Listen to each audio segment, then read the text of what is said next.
Excuse me, Harry? What? Okay, I'm just looking for the video to share, that's all. Takes a minute for my phone to load it.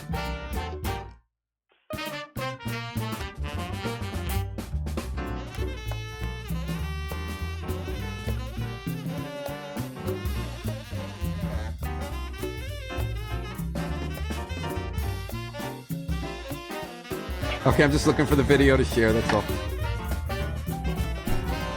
Takes a minute for my phone to load it.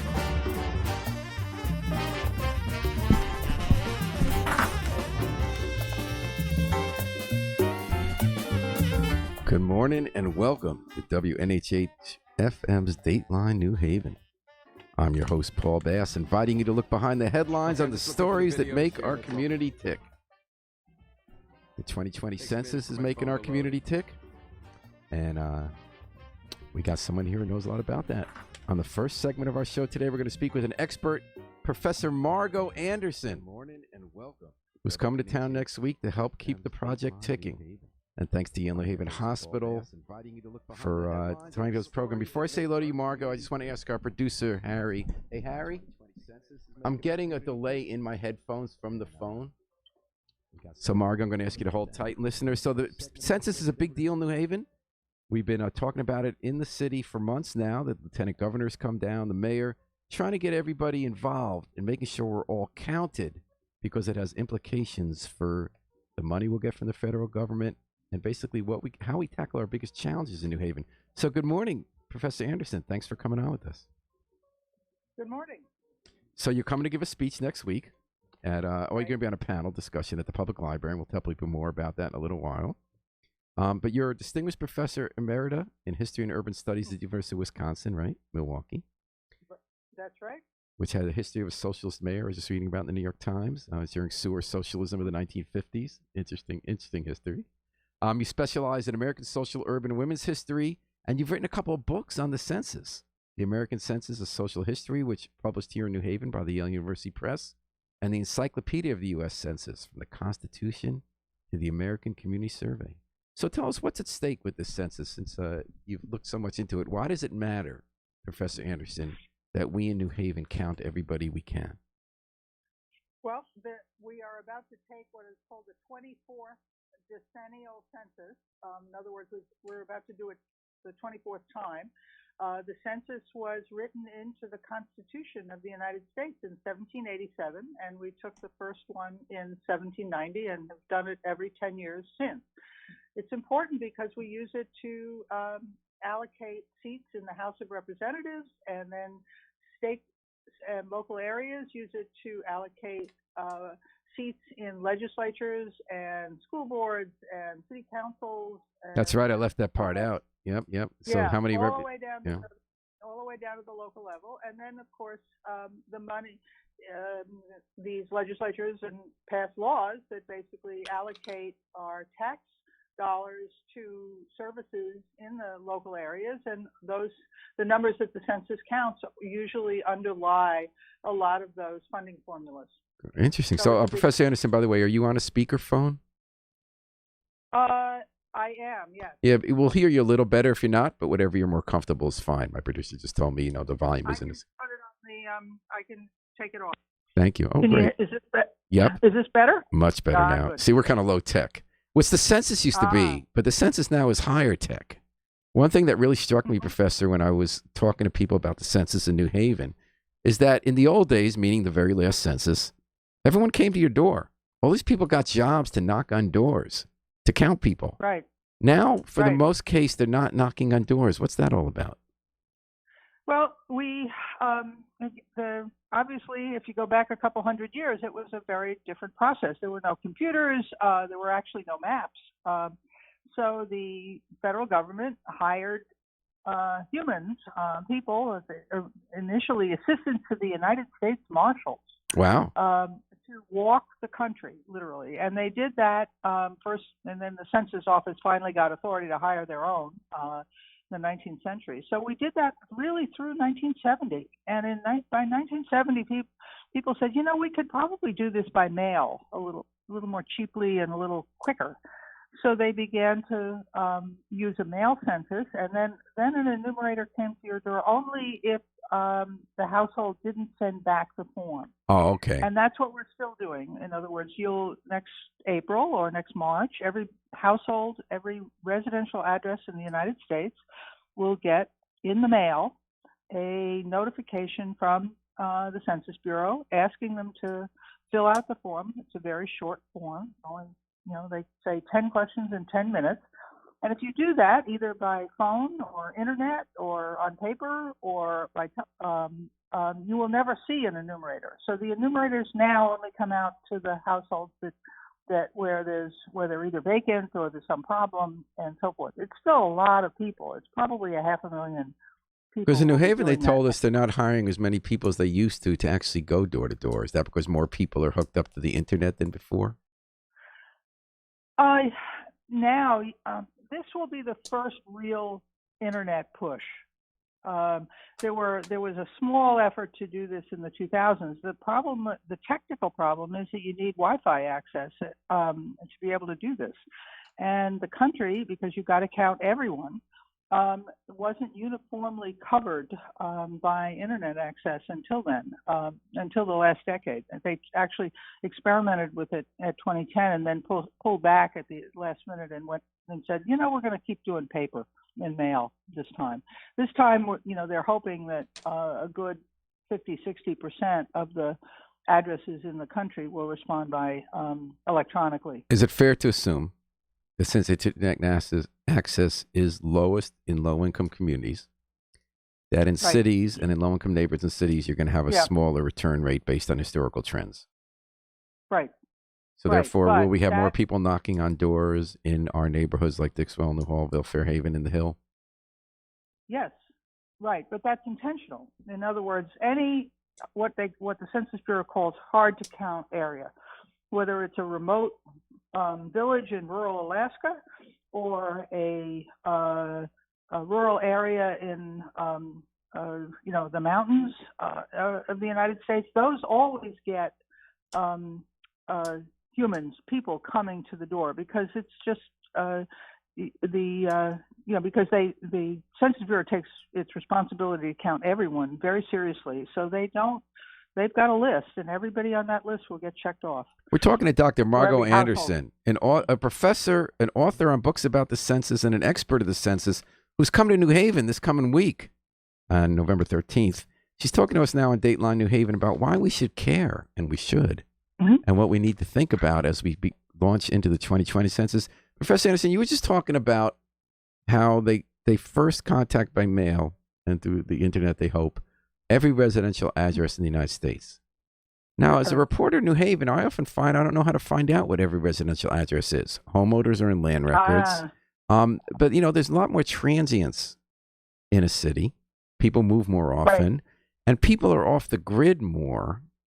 We'll get later to undocumented immigrants, but even just people who are moving around a lot or in some difficult situations. How do you know? How do they know? So you say they go to the houses if they haven't heard back. What if someone owns a house and they go there? But when I've gone to houses I thought people owned and lived, they've been gone for 5 years. How do they know that there aren't 3 other households there they need to check up on? Okay. The process of making the address list, which is called the master address file, actually has been going on continuously for the last 10 years. So we have a system that's called Tiger Map, the topologically integrated geographic encoding referencing system. It's how UPS and Google find you, right, to deliver your packages. Right. I'm sure that if Jeff Bezos or Google were doing the census, everyone would be counted. But thank God they're not. No. You got it backwards. They're spying on us. The Census Bureau and the Geological Survey, the government, in other words, invented the system that, in fact, makes our digital world possible. It's the other way around, and because they use those records that exist. But isn't it more like you buy an iPhone? They know you're at the. Well, they might be AI. They know you're at this airport. No. So first they build a map, right? A physical map of the whole country, and then they work with local governments and obviously, and because local governments have records of every residential property. Then on top of that, they send out people to walk the neighborhoods, right? To do that, and late in the day, there's a collaborative process between local government and the Census Bureau. And that's been going on for years, you said? Yeah, sure. So there's someone in New Haven government who's walking around with the Census Bureau in New Hallville? I didn't know that. Well, what's been going on for years is that the map was built first in the 1980s. It was as a master address file, and it's been updated for the 1990 census, the 2000 census, and the 2010 census, and for the ongoing sample survey, the American Community Survey. So as we come closer to the end of the decade, a kind of a more serious effort to make sure that that list is accurate as of next April. So they, now what they're doing, for example, is making sure they've got all the new construction. And there's been a lot of that here, yeah. Yeah. But what about those people who are off the grid? Like you still said they have a residential address, and if they don't hear back from the residential address, they send someone. But what about when they don't know? They think they've heard back from the residential address. And I'm just thinking very ignorantly as a reporter when I think someone lives a certain place or I go to an address, it turns out that person might really not exist, might be a lender, automatics machine in Maryland, or it might be someone who lived there 5 years ago, but that all these other people are living there who aren't on the grid. Again, remember that the list has no names of people in it. Oh, okay. It's simply a name of addresses. Right. Now, I don't want to minimize the complexity and the difficulties here. No, you're not. No. I guess I'm being. Yeah, I don't mean to be bullheaded. I'm thinking of a house that's illegally a 3-family, and they might think it's a 1-family, and they've heard back from someone. Will they know to send someone for the other 2 apartments? Yeah, and this is where they work with the local government, because if for example, is there only one electrical hookup or gas main hookup to it? Is there, and this is why they're using what they call the Postal Service delivery file.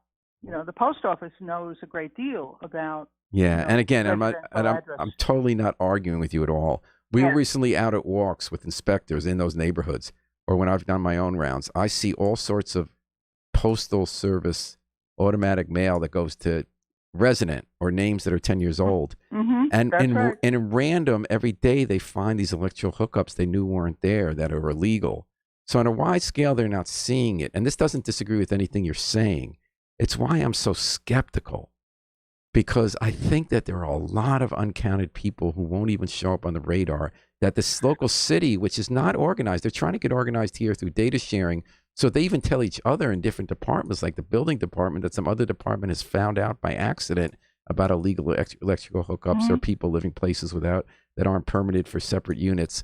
And I wonder how you really, a lot of those people must end up going undercounted. You're right. Well, let me make it worse. Not only do we have the problem of finding the right address and finding the people associated with that address, we also have a problem with people with more than one address. So what do you do with children of a family with dual custody? Right. Where does that child get listed? What do you do about a family next April or a snowbird from New Haven who's sitting in Florida on April 1st, 2020? What do you do about that? Do we believe there's a margin of error is small enough that it's not consequential? No, it makes these all make big differences. And what has been going on in the last 7 or 8 years is policy discussions within the government, all the way up through Congress, over these matters. So where do you count the military? Do you count them at where do you count prisoners? Where do you count? That's a big one here. We have a lawsuit going on in New Haven. It's in the federal appeals court, saying that all the people who live here who are jailed in these suburban towns should be counting as New Haven residents. How do you feel about that? Well, it's not how I feel. I'll tell you what the policy is. The Census Bureau basically says, look, we count them where we find them on April 1st, 2020. And if you're in a prison or in a dorm, or you're counted, or a long-term residential care facility, you're counted as as being living in what is called the group quarters. Okay, so that's true of college students as well. So all the Yale students will be counted at Yale. Mom and dad may home and wherever may also put that kid on the census form because Junior still has his or her room upstairs. That creates a double count. The Census Bureau has to figure out how to what they call deduplicate that.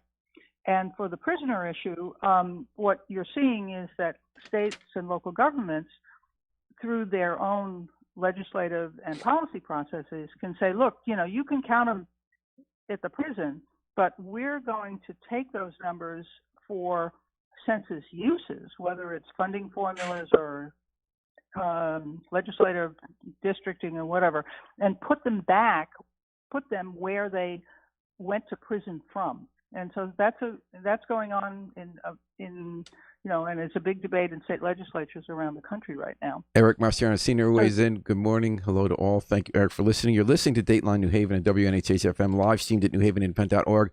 Professor Margot Anderson, one of our country's experts on how the census has worked historically and how it works now, is coming to town next week, and she's here on the air, filling us in with what's going on. Before we get to solutions, Dr. Anderson, what about undocumented immigrants? There's a lot of press earlier this year about efforts by the Trump administration to do something which actually isn't totally new. They wanted to revert to a system where we didn't count undocumented immigrants. And correct me if I'm no. That's okay. I'm already wrong. What they proposed, what the Trump administration to ask if you're undocumented, right? No. Not to ask if you were a citizen or not. Oh, citizen. So the question was proposed that they wanted to put on the census is: are you a citizen by birth, by naturalization, not a citizen, and so forth. So that was the question, and it had nothing to do whether you were legally in the country. But it got people scared that if you're not here legally, you're not going to tell that to the government, especially now that there's so much cross-database checking with Immigrant and Customs Service, not only with other federal agencies. They're using our state records and databases like the driver's license, faux driver's license we're giving to track down people. So people weren't wrong to say if you do this, you're not going to really know who's living in communities. That's why the community, governments and local organizations around the country sued the Commerce Department, and the Supreme Court ultimately said, you can't ask that question on the 2020 census. Right. So okay. So there is no citizenship question on the 2020 census. So now, Dr. Anderson, we've had debates here in New Haven. How can we do a better job getting counted? We've gone to the states saying, you've urged us to do a better job, but until people from an advocacy group here called Voices for Children raised the question, they weren't going to put any money. So now they put $500,000 in statewide to try to boost the effort. In addition to what the federal government's doing, that's people are saying still enough. How important is more money? How much do we need? And what else do we need to be doing in New Haven, in your view, to make sure that we are counted? I'm not going to weigh in on the local issues. That's a local decision. And, the people, and this conversation that we're having is sort of part of that. What is important now, because we're getting very close to the enumeration itself, is to raise awareness about it, to sort of make sure that people know there isn't a citizenship question on the census. Here are the questions. Here's what the form looks like. Here's how you can answer. Here's why we do it, as I've said, for apportionment and redistricting and funds allocation. And here are the problems that we've had in the past censuses that we're trying to correct this time. Especially children. I mean, we know, for example, that there's an undercount of young children. In other words, that we miss, and basically from all these other databases that we have. So we know that there's an undercount of young children. Well, raising the awareness of people who work with young children, and to simply make sure that when the outreach efforts take place, and the enumerators go around, you ask and sort of say, are you sure there isn't a little kid here that we missed? That's been an issue that has emerged really in the last 10, 15 years about how important it is to find to count all the children, because that affects, like, for example, school district planning quite quickly. If you Uh-huh. miss them when they're 2, next year, by 5, they're going to be in kindergarten. Okay, well, Dr. Anderson, thanks for giving us a taste, a preview of the information you're going to be bringing to New Haven.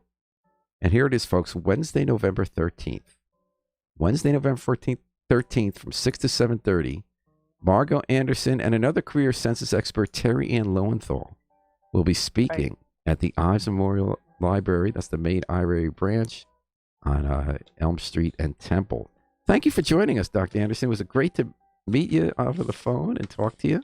Thanks for hanging with our technical challenges, and looking forward for your presence next week in New Haven. All right. Thank you for having me. Thank you. And folks, sit tight. We're coming back to you after a musical interlude to be with Betty, another visitor to New Haven next week, Betty Sue, a folk singer who's become a regular in our town, going in some new directions. She's going to tell us all about that, and you can hear a little bit of what she sounds like, both talking and singing. So we're going to take a break here with the Afro-Semitic Experience performing I Wish I Knew How It'd Feel to Be Free for the group CD, A Plea for Peace, and then a little more from that CD. And then I'll hold tight for Betty Sue on Dateline New Haven on WNHH FM.